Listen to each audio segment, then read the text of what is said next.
Welcome to Penrose Learning, where we make understanding easy. You start by preparing the environment.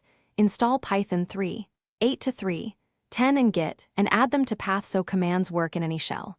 Once done, make sure your GPU drivers and CUDA match your card, otherwise plan for CPU mode, it's much slower.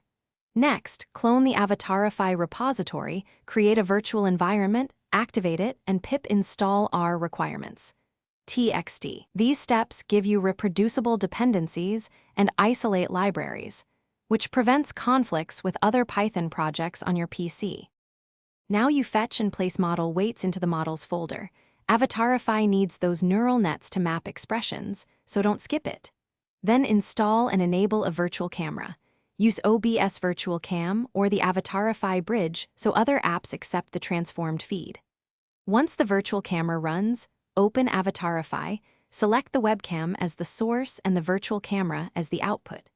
Make sure lighting and framing are good. A clean input yields more stable tracking and fewer artifacts in the result. To finish, launch Avatarify and pick your model. Then refine tracking parameters like stabilization and expression intensity so output looks natural.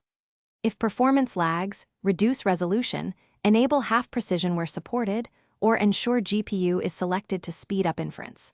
For troubleshooting, if you see errors or black frames, inspect the terminal logs for missing libraries, verify GPU drivers and CUDA versions, and confirm the virtual camera is enabled. If necessary, recreate the virtualenv and reinstall requirements to resolve dependency mismatches.